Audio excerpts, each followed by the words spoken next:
Coincidentemente, nesta noite, estava no Palácio Alvorada, com o Lula, e já abriu o inquérito para investigar esse caso. Abrir inquérito para investigar esse caso é obrigação dele, não é favor nenhum. Tá? Agora, parece que no Alvorada, isso é a Globo News quem está dando, e eu não cheguei a ouvir, porque eu tirei o som da televisão, já estão ministros do STF. Tá? Então, isso é uma informação importante. Ministros do STF irem ao Palácio do Alvorada a essa hora da noite é algo não comum.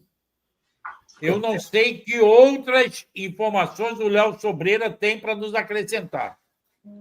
Léo, eu queria fazer uma observação. Eu acho que é o seguinte, nós passamos os últimos dias debatendo uma questão que acho que agora está encerrada, que é a questão da anistia ao 8 de janeiro. O que nós vimos até agora é que isso não passava de uma tapeação, de uma ilusória pacificação, uma tentativa de preparar uma punhalada pelas costas, que nós vimos. Foi hoje. Foi hoje. Isso que nós assistimos hoje é uma punhalada nas costas daqueles que queriam, que imaginavam que era possível fazer uma anistia, que o país estava pacificado. Não está. E considerando tudo o que aconteceu, isso é o pior sinal que poderíamos ser. Ou seja, exige que esse caso seja apurado, que seja investigado, porque, mais do que nunca, é uma ousadia, é uma prova assim de falta de limite. Você imaginar, num dia de festa, um dia de celebração democrática, você tem uma bomba. Isso, gente, é muita disfarçatez no sentido moral e político. Eu estou aqui com o Pedro Serrano. Professor, seja bem-vindo. Como vai? Oi, alô? Tudo bom, professor? Você nos ouve? Estou ouvindo. Seja bem-vindo. Como vai? Tudo bem? Prazer estar aqui com vocês. Eu queria que você me falasse um pouco como é que você está vendo esse cenário absurdo, né, desse atentado. Olha, tem que, obviamente, aguardar as investigações. Nós estamos ainda muito no início dos fatos, né? Não sabemos direito ainda o que está acontecendo, digamos assim, mas a impressão que dá é que há continuidade do movimento golpista no Brasil, a prática de terrorismo por setores de extrema-direita, a impressão que dá. Vamos ver se isso se confirma nas investigações. Caso se confirme, é preciso uma reação dura das instituições democráticas para poder reagir a esse tipo de ataque que é violento e inaceitável, né?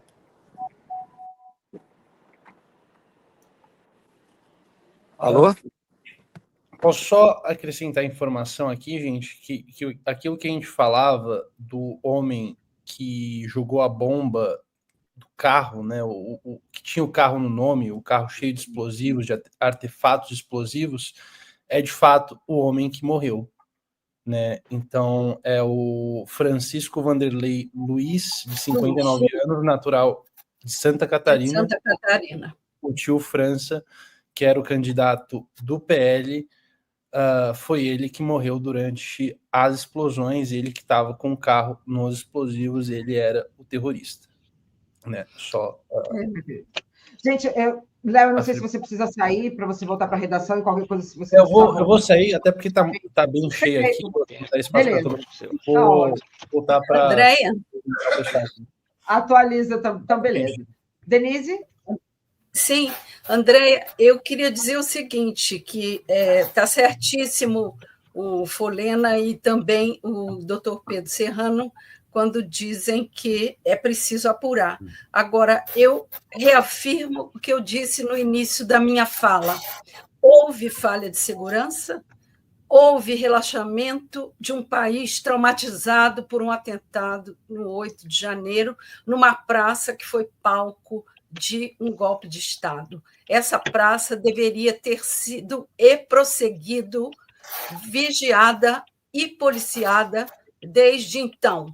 porque ali reúne os principais, os poderes da República. Então, não é lugar para se abandonar a segurança.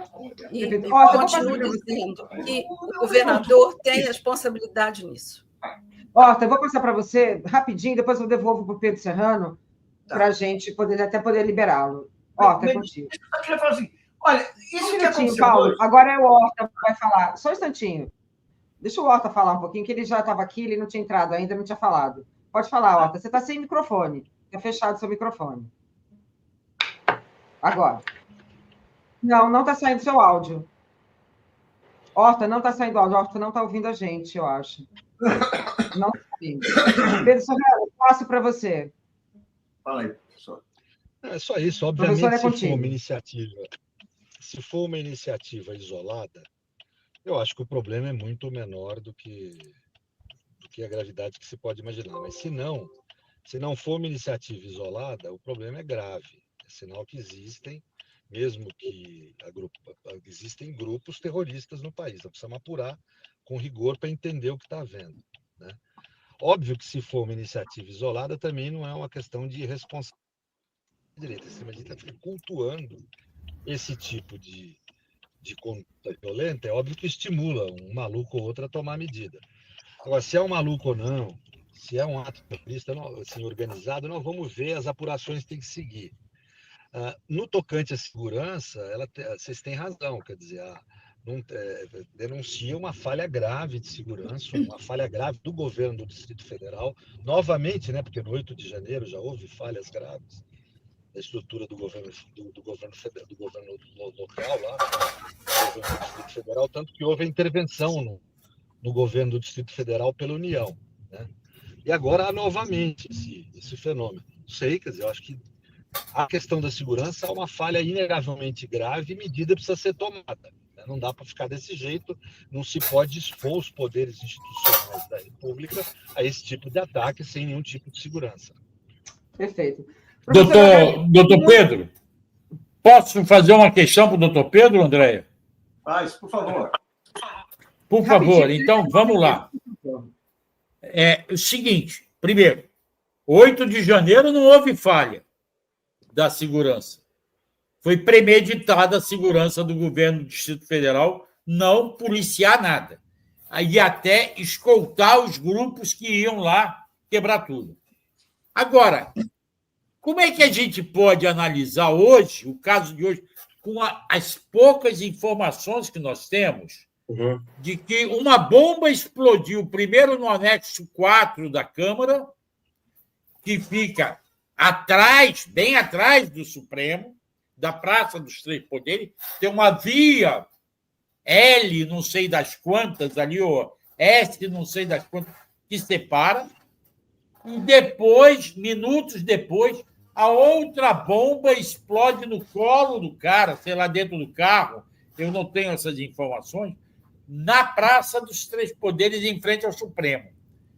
Será algo individual? O indício é de que não é. E se não for individual, é grave. É sinal que temos a ação de grupos terroristas no país, o que exige investigação sobre as pessoas que diretamente cometem esses atos e sobre aqueles que são ligados a esse grupo, mesmo não cometendo os atos diretamente, né? Não se pode, tem que ter uma reação dura de Estado. Se a democracia não se defende nessas horas, o exemplo histórico demonstra, né? Se a democracia não se defende nessas horas, ela sucumbe, né? Então, mas eu prefiro ter, vamos dizer, um pouco mais de cautela, aguardar as investigações para poder ter uma conclusão mais intensa, né? Perfeito. Porque daí a gente vai ter isso esclarecido. A PF vai investigar e vai descobrir rapidamente o que houve. Perfeito. Professor, eu vou dispensá-lo que está no carro. Muitíssimo obrigada pela sua participação. Muito obrigado, gente. Desculpa aí qualquer coisa. Imagina, eu que agradeço. Muito obrigada. Fernando Horta, é contigo. Boa noite. Acho que agora seu microfone, vamos ver se ele já está funcionando. Boa noite, consegue me ouvir agora? Ótimo, gente. Desculpa ter tirado tempo naquele momento, mas as informações que a gente tem ainda não são muito precisas, mas dão conta de 3 coisas importantes. Primeiro, que é um aparato caseiro, né? É uma situação não técnica, a bomba não tinha capacidade para fazer uma explosão muito maior, o objetivo Ou seja, tecnicamente, quem planejou aquilo não teve acesso a algum tipo de arma mais refinada. Me parece que nós temos aqui a famosa escalada que se dá em cima de uma situação política que não foi resolvida, mas não necessariamente que haja grupos organizados nesse sentido. Muitas vezes a ação fascista se dá por intermédio desses arroubos individuais, dos indivíduos que acham que vão ser heróis ou que encontram um espaço específico para fazer esse tipo de coisa, e não necessariamente numa organização por trás. Mas há sim uma conexão ideológica, né, entre aquele que se explode porque quer danificar a democracia, quer danificar a situação, quer aprofundar uma crise que ele acredita que está estabelecendo. Eu acho que nós não temos informação ainda para pensar numa grande conspiração, mas me parece que já é certo e sabido que foi um vereador, ou um candidato a vereador de Santa Catarina, ligado ao Partido Liberal, que inclusive às 6h13 antecipou que ia fazer isso, né? Ele tem uma postagem dele dizendo o que ia fazer e nominando algumas pessoas ali, como William Bonner, José Sarney, Geraldo Alckmin, Fernando Henrique Cardoso. Então, veja, o objetivo dele é um ódio mais difuso contra o processo democrático e não necessariamente uma coisa política direcionada. Agora, como vocês todos falaram aqui, isso é fruto também dessa demora que nós estamos tendo em punir esses golpistas do dia 8. E não punir a raia miúda, como o presidente Lula chamou, né, os bagrinhos, mas punir as pessoas que efetivamente organizaram isso e que dão essa senha ideológica, né,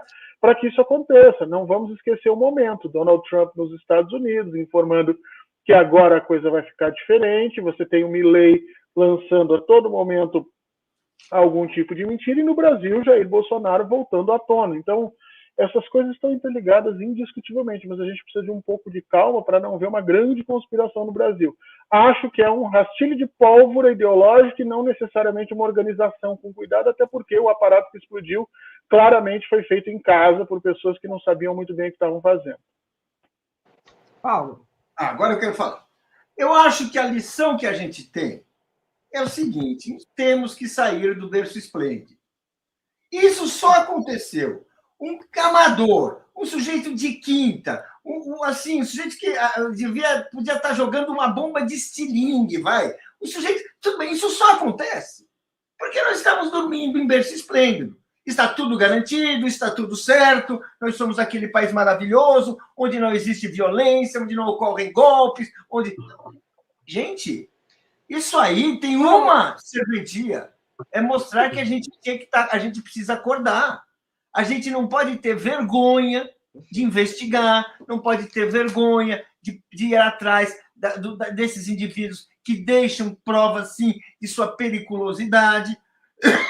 Gente, o sujeito é membro do Partido Liberal.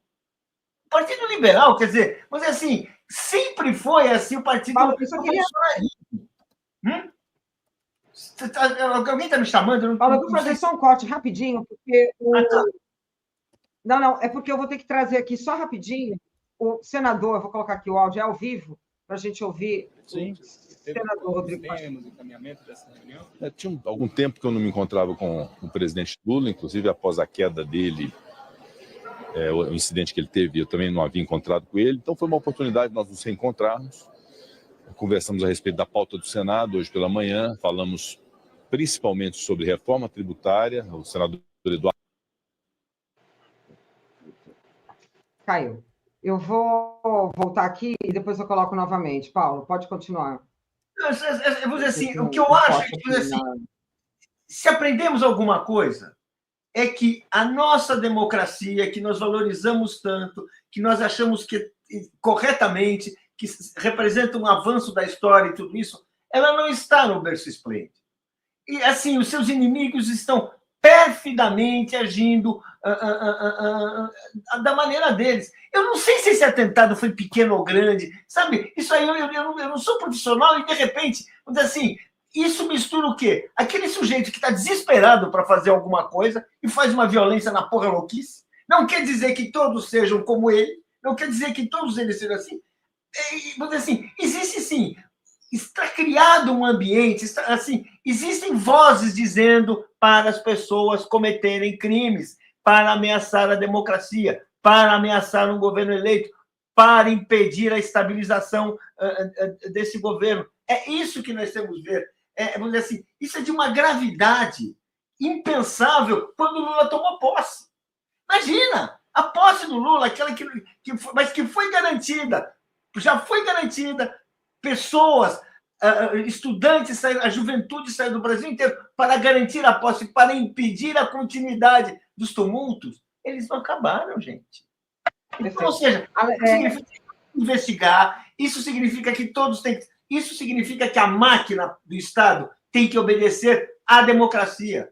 É muito importante o papel que todos estão assumindo, porque esse é o papel que se espera. Caso contrário, vamos seguir no berço esplêndido, que não existe. Olha, Andréia. eu só recebi aqui, rapidamente, aqui uma mensagem do Chico Teixeira, do professor Chico Teixeira, e ele lembrou que, olha, não há lobos solitários, né? Sim. Eu acho que é importante a gente levar em consideração também esse tipo de percepção, né? Andréia, acho que é importante... Desculpa, fala. Não, pode falar.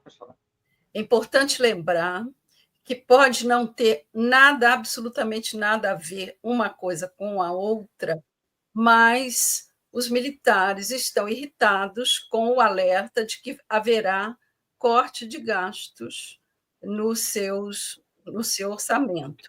Pode não ter absolutamente nada a ver uma coisa com a outra, mas estou trazendo esse dado porque é um dado.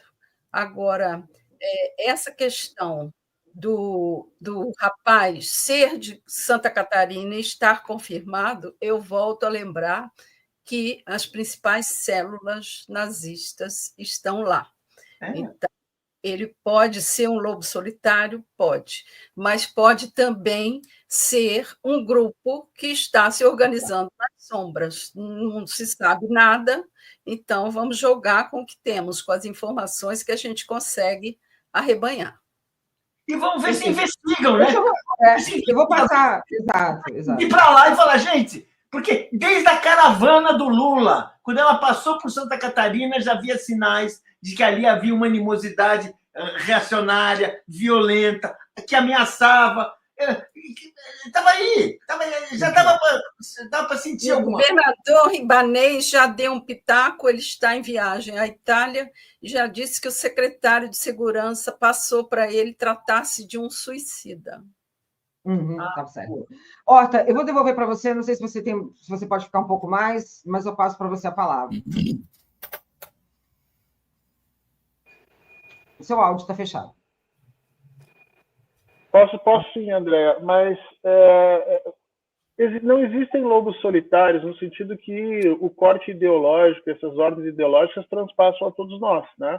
Mas isso não quer dizer que nós estamos falando necessariamente de um grupo organizado, né? É possível, sim, que seja um suicida que tenta dar significação uma significação política para o seu último ato. Isso não é incomum, né? Mas nós temos que entender que essa senha para manutenção de um Estado belicoso na estrutura política brasileira vem sendo dada há muito tempo. Aliás, eu tenho dificuldade de encontrar uma outra voz que não a do presidente Lula que tenha pedido por uma pacificação no Brasil, porque dos outros atores políticos que nós temos, o que nós temos encontrado é exatamente o aumento dessa violência, dessa colocação. Então, é importante que a gente tenha isso em mente para não antecipar coisas que de repente não venham a acontecer, mas ficar sempre atento de que quando a gente não pune e quando a gente não ataca o fascismo, eu tenho dito isso, né?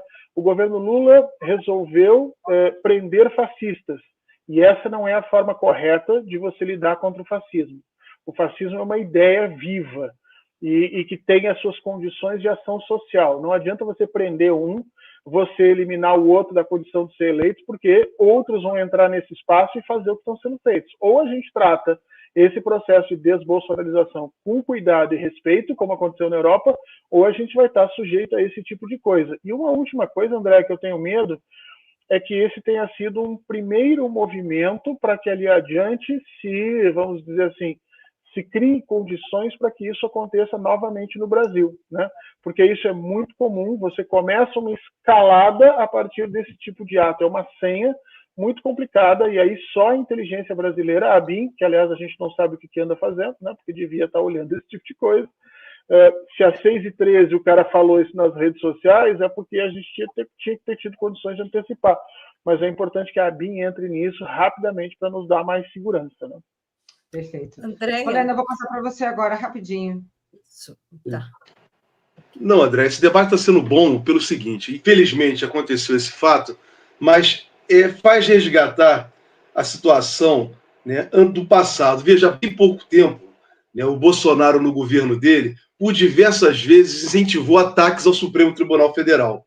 7 de setembro, o Bolsonaro esteve ali liderando, né, a sua turma como presidente da República em ataques ao Supremo Tribunal Federal. Agora, o que temos? Né, segundo as informações que se chegam, uma pessoa do PL, um afiliado do Partido Liberal. E o Partido Liberal, infelizmente, o Valdemar, ele é responsável por isso. Por quê? Ele abrigou os fascistas na sigla dele. Nesse ponto, o Fernando está corretíssimo, Fernando, o Fernando falou. Então, tem que fazer um enfrentamento ao fascismo. Uma célula fascista política está dentro do Partido Liberal. Só vê os deputados, o comportamento dos deputados do Partido Liberal no Congresso brasileiro. É um comportamento tipicamente fascista. E não vou dizer que são todos os membros do Partido Liberal fascistas, mas os fascistas encontraram abrigo no Partido Liberal. E agora um membro do Partido Liberal fez esse atentado. Então, e o Bolsonaro, no passado, incentivava ataques ao Supremo Tribunal Federal. Então, quer dizer, olha o que nós geramos no Brasil. A nossa irresponsabilidade como sociedade.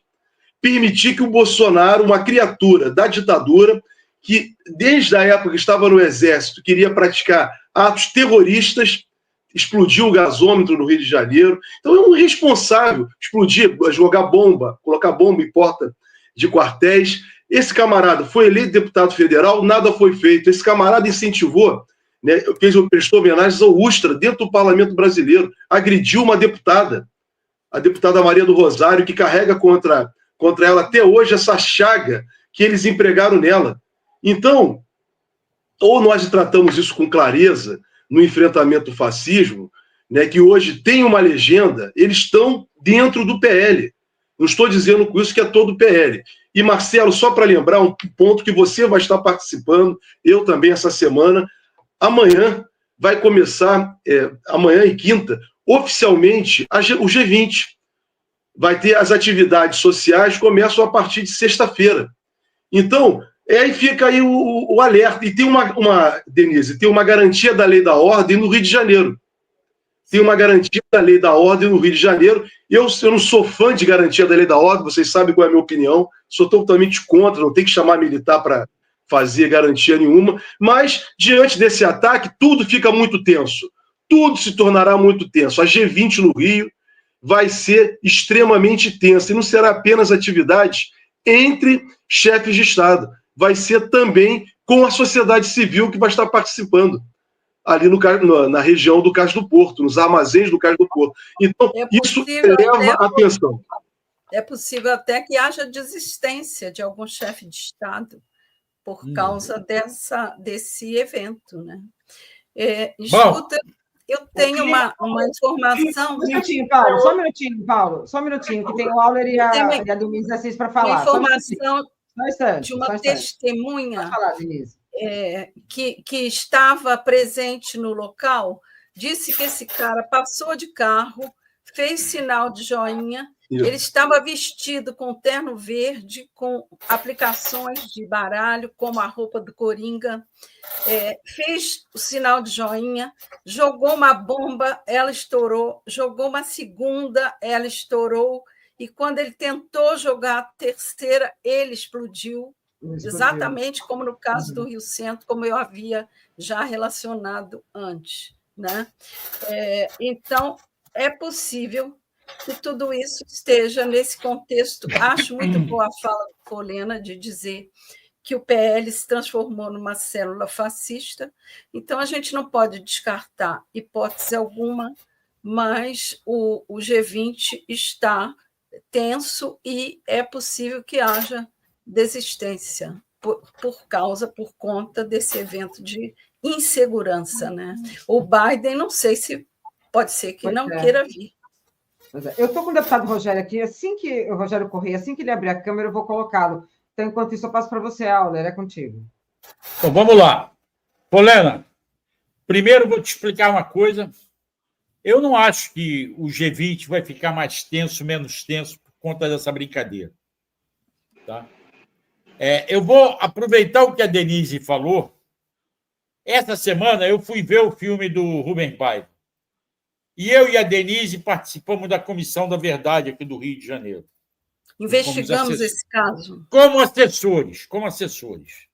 Eu consegui, depois de 10 meses, ouvir o coronel Raimundo confessar que aquele cara que, teoricamente, estava com Rubens Paiva, quando, na noite do dia 21 para 22 de janeiro, o Rubens Paiva foi sequestrado num carro, num Fusca, e aí foi cercado no Alto da Boa Vista, houve troca de tiro, não sei o que lá, e ele acabou sendo sequestrado. Esse coronel falou para mim assim, depois de 10 meses conversando, eu nunca vi o Rubens Paiva na minha vida. Ele admitiu que foi tudo uma farsa. Depois nós ouvimos... Fala, Denise. Havia a afirmação de que ele tinha sido preso pelo DOI-CODE, e eu localizei o documento que comprovou que ele foi preso pela aeronáutica. Sim, foi preso pela aeronáutica, foi lá para a zona aérea, onde estava o Bournier, depois houve uma procissão no Rio de Janeiro, porque era 20 de janeiro, atrasaram a transferência dele para o DOI-CODE, não sei. Bom, eu quero dizer com isso é o seguinte, só um minuto, tá? Neste levantamento que eu fiz após o filme, que eu estou contando a história que o filme não conta, veio a história do Rio Centro. Você sabe por que o sargento Raimundo dançou? Por conta da... Olha, eu vou mostrar aqui. Da corrente do relógio dele. Foi a corrente do relógio dele, segundo revelou para a Comissão da Verdade o coronel Paulo Malhães, que era um dos grandes torturadores, que deu o polo positivo na bomba e fez a bomba explodir dentro do carro. Para você ver como esse pessoal tem azar, cara. O que fez esse cara, como a Denise falou aí, na terceira bomba explodir no colo dele? O azar.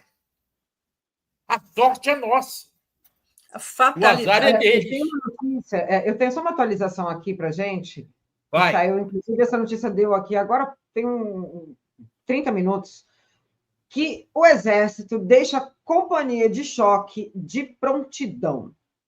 Também temos essa questão em Brasília. Então, Exército de prontidão é algo gravíssimo. Gravíssimo, né? Gravíssimo. Quem conhece a vida militar em Folena, você sabe que Exército só entra em prontidão quando você tem uma notícia de uma articulação nacional. Nacional, eu repito. Posso dar um palpite? Posso dar uma informação? Pode. Eu moro na rua Barão de Mesquita, num prédio, no 8º andar, de frente para o Colégio Militar.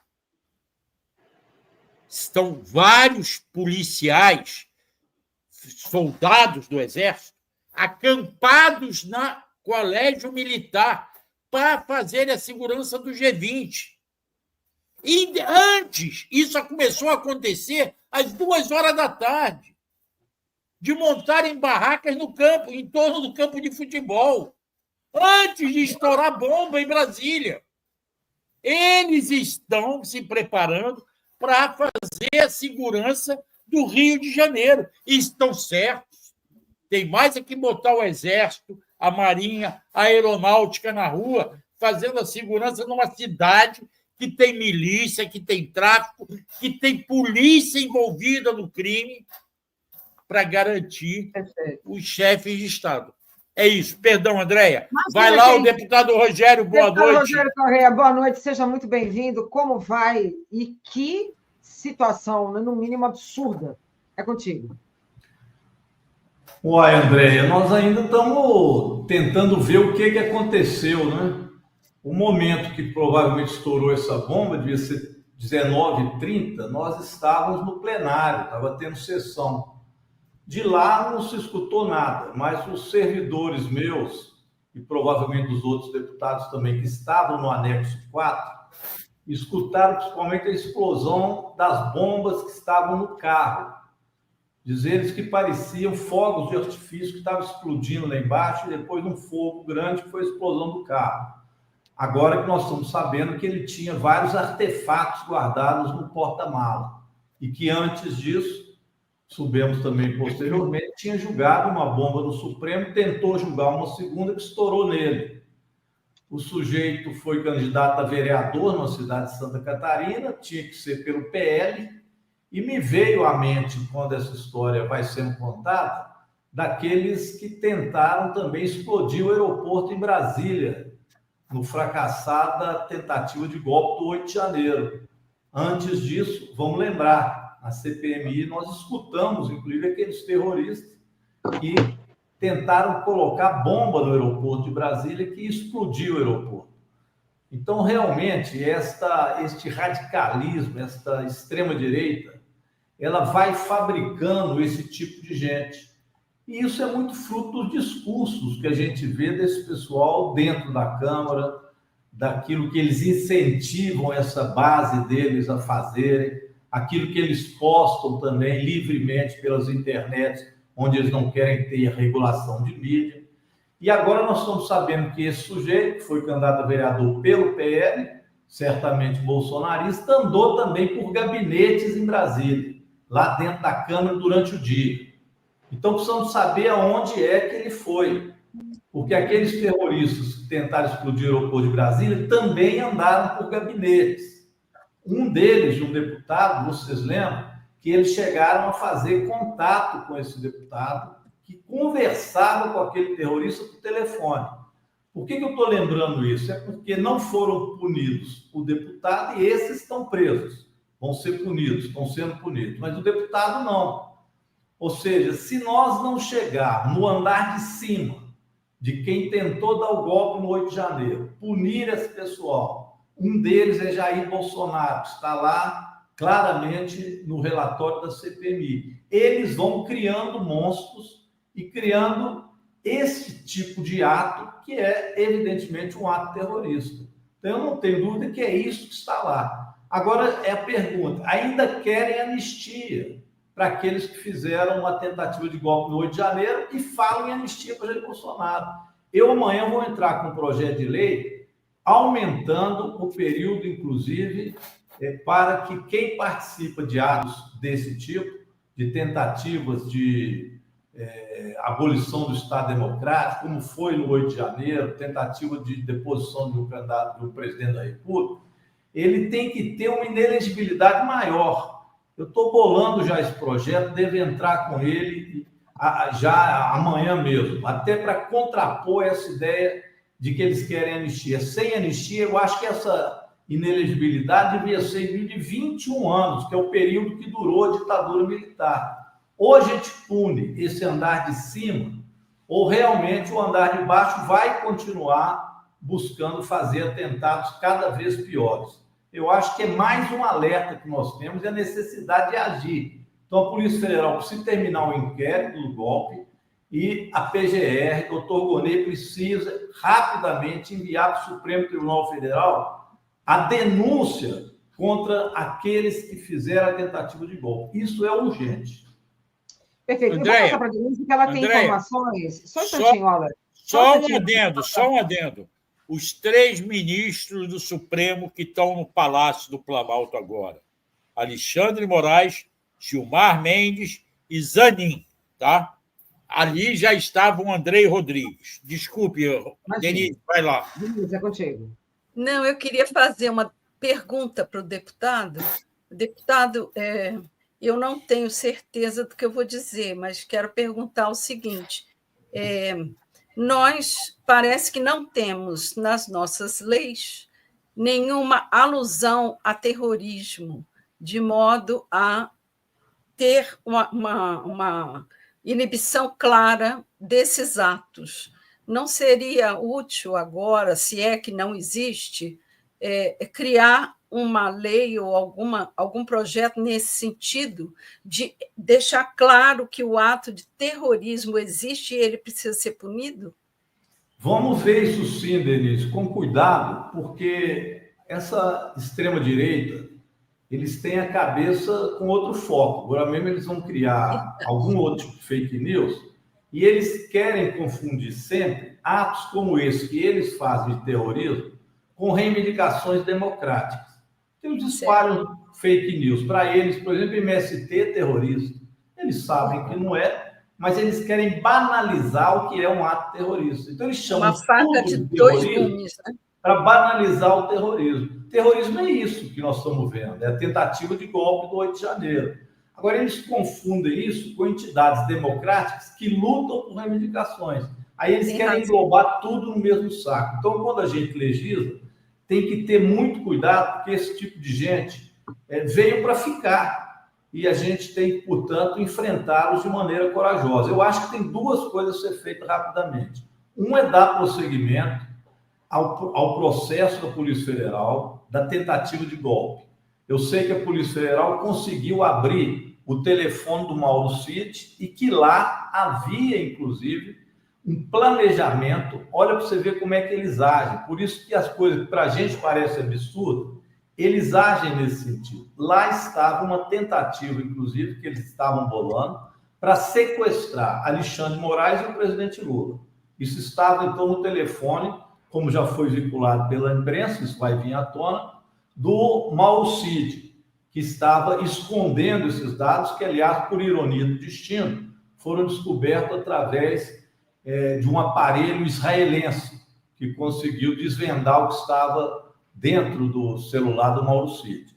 Então, uma primeira questão é a Polícia Federal terminar esse inquérito, é a PGR, Procurador-Geral, entrar com o processo, e, aliás, é um processo com 3 crimes. 2 já estão com ele, já devia ter entrado antes do processo eleitoral, que Bolsonaro ficou por aí fazendo agitação durante a campanha eleitoral, livre, leve e solto, de novo pregando para os ultra-radicais, que é o roubo das joias, já está pronto, e tem Bolsonaro envolvido, e o segundo, que foi a falsificação do cartão de vacina, com o qual ele pretendia ficar nos Estados Unidos ou até foragir para outros países com o dinheiro das joias, mantendo a expectativa do golpe que eles tentaram em 8 de janeiro. E o terceiro, que ainda não está pronto, que é o inquérito que a Polícia Federal está terminando do golpe, ou da tentativa de golpe do 8 de janeiro. Provavelmente, eles vão entrar, a PGR, com esses 3 processos em conjunto, fazendo a denúncia de quem estava por trás da tentativa de golpe.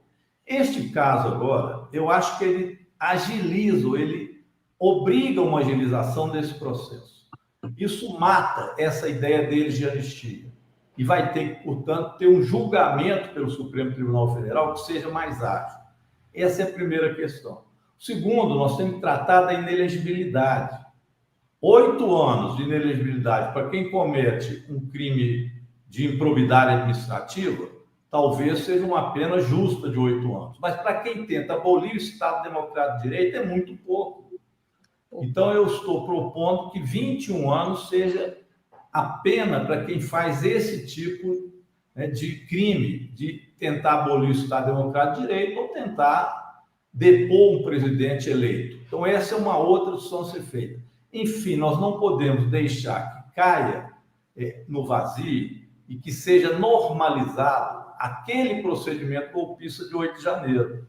Então, esse terrorista de hoje acabou acendendo de novo a necessidade desse debate. Vamos ver se dessa vez não se esconde isso para debaixo do tapete e não se demora a apurar. Nós vimos agora a eleição do Trump e quem que ele está nomeando já para ser parte do governo dele. Imagina quais serão as ações do Trump depois de não ser punido do que aconteceu no Capitólio, do que ele fez durante o processo dos Estados Unidos, com tantos processos que ele tem, que ele é réu e alguns já processados, e mesmo assim ele vira presidente da República dos Estados Unidos. Então, imagina o que é capaz essa extrema-direita e como é que eles agem. Andréia, mais uma informação. O rapaz, o cara, o cidadão, não sei qual é a idade dele, explodiu na hora que tentava entrar no prédio do Supremo Tribunal Federal. Ele explodiu bomba antes e depois explodiu quando tentava entrar no Supremo Tribunal Federal, segundo falou agora pela televisão a governadora do Distrito Federal, a vice-governadora. Eu vou passar, Paulo, é contigo, depois eu vou passar para o Horta e para o Folena, ver se eles têm alguma questão aqui também para o deputado, para a gente poder até encerrar, porque já está na hora. Paulo, é contigo. Não, olha, justamente eu ia dizer que eu ia me despedir, porque você falou tudo que nós falamos é muito importante, muito procedente. Agora, eu acho que nós temos que aguardar informações. Eu acho que você, André, fica aí, qualquer coisa, você tem os nossos contatos, nos chame veementemente, estaremos a postos. Tenho certeza que outros jornalistas também estarão a postos, porque essa é uma noite importante, em que cada um está dando sua demonstração de... Estamos velando a democracia, né? Estamos aqui com uma lanterna, é isso que nós estamos fazendo, isso é muito importante. Mas, enfim, eu já ia me despedir, queria dizer, olha, estou emocionado, porque ninguém combinou nada, nós viemos todos aqui pelos nossos instintos, nossos instintos de luta, e muito bom encontrar vocês, muito feliz aí, e estaremos mais, porque essa luta não vai terminar hoje. Não vai mesmo, né? É isso mesmo, Paulo. Horta, é contigo. Deixa eu sair aqui. Opa. Eu estava só finalizando já em algumas redes, em alguns lugares que a gente tem acesso, e aqui aproveitar o deputado Rogério Correia, que é um dos mais combativos desde o início do golpe, a gente tem que dizer isso, uma das pessoas que não teve travas na língua para denunciar quando isso aconteceu lá atrás. Mas eu acho, deputado, que nós estamos tratando a situação um pouco errado. Nós temos um problema sério, que é o fascismo, e nós estamos tentando prender fascista.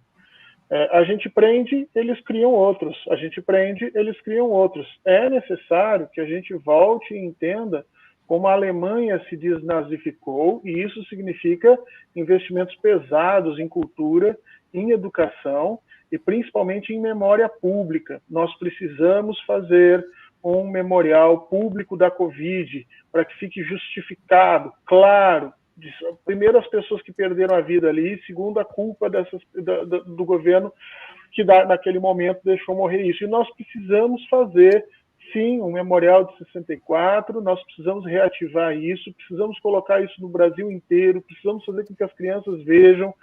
A Alemanha nazista, em vez dela esconder os campos de concentração, ela obrigou que todos os seus alunos visitassem pelo menos 2 ou 3 vezes durante os seus anos escolares aquele martírio, para que nunca mais se esquecesse do que aconteceu. Aqui no Brasil, a gente está tentando fingir que nada aconteceu. A gente está achando que pode botar para baixo do tapete. E eu não consigo ver uma articulação entre o Ministério da Educação, comunicação e tudo mais, para que a gente possa resolver esse problema do fascismo, e não necessariamente dos fascistas. Muito bem. Eu concordo, Fernando. E veja bem, se perguntar, é da gente imaginar também, é claro. Esse foi um caso isolado.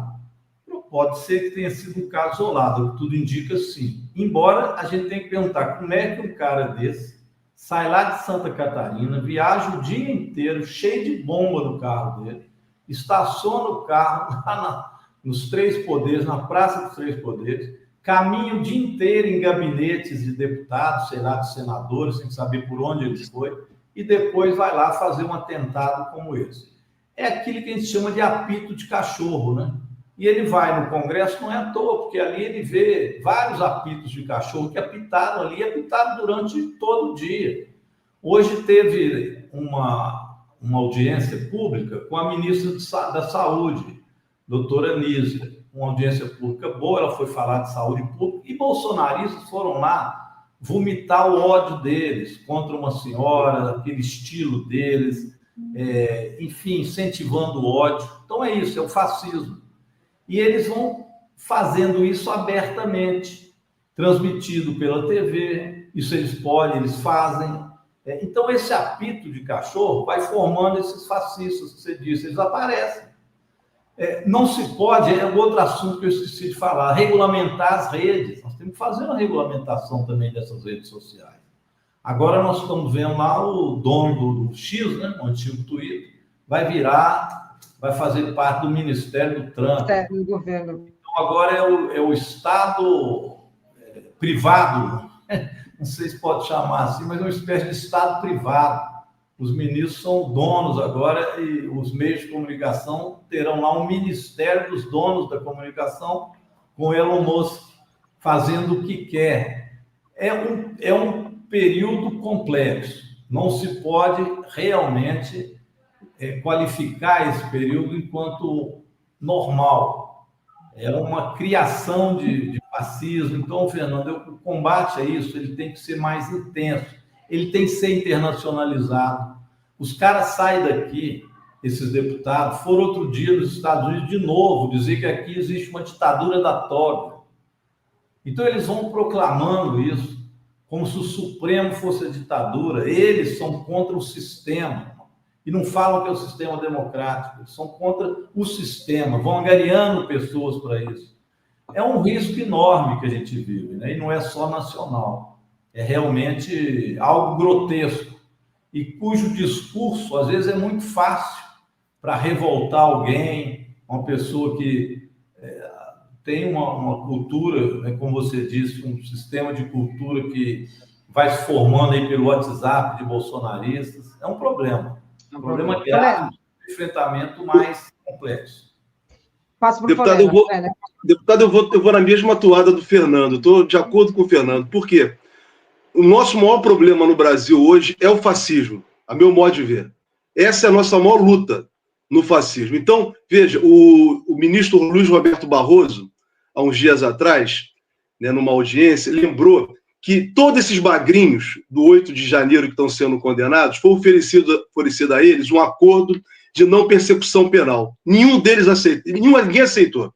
Ninguém aceitou. Todos preferiram cumprir a pena. Então, é uma questão ideológica que nós estamos diante disso. Agravar a pena também, tornar inelegível por 21 anos, só vai ser daqui para frente. O para trás é que está o nosso problema. Aí eu estou de acordo com o Fernando, e eu queria compartilhar com o senhor, saber a sua opinião, porque a CPMI do 8 de janeiro, foi uma ação política institucional. E ela acabou se tornando numa disputa entre os fascistas e o campo democrático, popular e progressista, que ao final acabou até aprovando o relatório. Mas veja, o parlamento brasileiro, que foi vítima das ações do fascismo, de certa forma está consentindo que o fascismo prossiga no Brasil.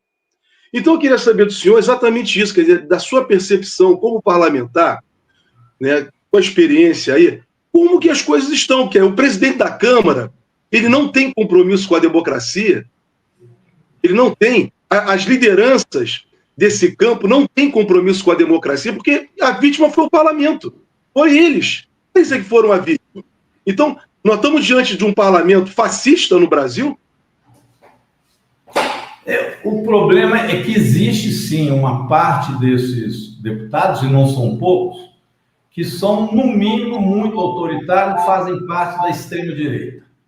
Alguns são fascistas, embora não se proclamem dessa forma, mas agem como tal e proclamam proposições desse tipo, né? Embora não estejam organizados em células fascistas. Mas a gente sabe como que isso é tratado, como é que isso se coloca. Com os atos de 8 de janeiro, nós tínhamos que ter medidas mais rápidas. Dentro do próprio parlamento, nós não aprofundamos os responsáveis por aquilo dentro do parlamento. E olha que existiu durante a CPMI, nós apontamos. Teve uma audiência pública no Senado, que o senador convocou, e foram vários deputados e senadores para lá, antes do 8 de janeiro, para organizar qual seria a reação contra o processo democrático que derrotou Bolsonaro. Foi o dia, inclusive, que um desses terroristas que tentou explodir a bomba estava nessa audiência pública. Então, imagina, era para ter sido feito, sim, um processo mais rápido e mais contundente, para que se pegasse também esses deputados que nós, inclusive, denunciamos durante o processo. Agora, eles são numerosos. Não existe hoje uma consciência dentro da Câmara que isso precisa ser tratado de forma mais profunda. Tanto é que tem lá um PL da anistia, que foi dado a ele, dentro da Comissão de Constituição e Justiça, por maioria, possibilidade de seguir para frente através de uma comissão especial. Eles chegaram a votar a admissibilidade desse projeto de lei de anistia. Então, essas pessoas continuam lá. Nós precisamos de unir forças aí, não só o setor democrático do Congresso Nacional, que é maioria, mas que não faz o enfrentamento devido, mas junto com o Supremo Tribunal Federal, com a Polícia Federal, com a PGR. Então, eu acho que agora esse ato ele pode ter sido importante para que estas medidas, ô Jorge, sejam tomadas, inclusive, dentro do parlamento. Acho que nós temos que cobrar isso. É importante que esse setor democrático cobre logo o arquivamento dessa anistia, faça a exigência para que a PGR represente logo a denúncia. Então, eu acho que agora nós precisamos ir para a ofensiva dentro da Câmara Federal. Mas é bom lembrar, foi bom que você falou, porque nós temos lá deputados de extrema-direita em número de pelo menos 150 deputados que votam tudo com o bolsonarismo. Então, é um número grande, eles elegeram muita gente desse tipo. Então, é um retrato também de um período que nós vivemos, ou vivemos ainda na história brasileira, em que essas pessoas estão tendo vozes na sociedade por essas medidas que adotam. E, ao mesmo tempo, são vozes também de apito de cachorro para formar pessoas desse tipo. É preciso interromper isso. Eu acho que é um bom momento iniciar um debate mais radicalizado dessa questão. Perfeito. Deputado, eu agradeço demais a sua participação. Fazer só uma comparação rapidinho. Perfeito. Eu acompanhei aqueles rompimentos das barragens lá em Minas Gerais. Rompeu a barragem Mariana, deu aquela lama toda, foi lá no Rio Doce. As medidas que foram tomadas foram mínimas em relação à gravidade da questão. Precisou, para ser tomado medidas maiores, outro crime que foi o de Brumadinho. Não é possível, isso tem que parar. Depois de um crime grave desse, o remédio não pode ser um comprimido para dor de cabeça. E eu acho que é exatamente o que está acontecendo, o que aconteceu agora no 8 de janeiro. As pessoas não viram a seriedade daquilo, a não ser a gente que estava na CPMI, vocês acompanharam, enfrentando os fascistas que estavam lá. Então vamos acordar, né? Talvez essa bomba deles sirva para acordar. Andréia, posso? Eu vou liberá-lo. Só um instantinho, Aula, porque não sei se o deputado está com horário. Eu vou liberá-lo. Agradeço demais aqui a sua presença e até a próxima. Muito obrigado. Obrigado, Andréia. Obrigado, pessoal. Vamos ver amanhã se a gente consegue repercutir isso na Câmara de maneira mais incisiva. Um abraço, parabéns aí por vocês chamarem essa live rápida, né? Para a gente se situar e opinar politicamente. Mais uma Andréia. vez, muito obrigado. Pode falar. Andréia, só uma informação vinda do site Metrópole. O dono do carro modelo Kia Suma, que explodiu na Praça dos Três Poderes, na noite desta quarta-feira, é o chaveiro Francisco Vanderlei Luiz, de 59 anos. Ele deixou os filhos onde moravam, em Rio Sul, Santa Catarina, após brigas familiares, e seguiu para Brasília, perdendo o contato com os parentes. Isso é o que conta o filho adotivo de Francisco, o também chaveiro Guilherme Antônio, que falou com o Metrópolis, que é o site que eu estou lendo essa notícia. Ele está sem contato com o pai há meses e procura por informações após saber da explosão do veículo. Perfeito. Gente, acabando. Eu vou acabar porque assim já deu o nosso horário. Eu agradeço demais vocês. Foi muito bom a presença de vocês. A gente continua aqui com a nossa programação. Acesse o site do Brasil 247. Só lembrando que a gente tem uma notícia aqui que saiu agora recente, que o homem que morreu, né, com esses explosivos estava circulando no STF hoje dentro do Congresso também. Então, é essa que é a questão. Peço para todas as pessoas continuarem com a nossa programação, acessar o site do Brasil 247 e, mais uma vez, eu agradeço a todas as pessoas que entraram aqui com a gente nessa super live, Fernando Horta, Folena, Denise e Auler. Muito obrigada e até amanhã com mais informação também e repercussão.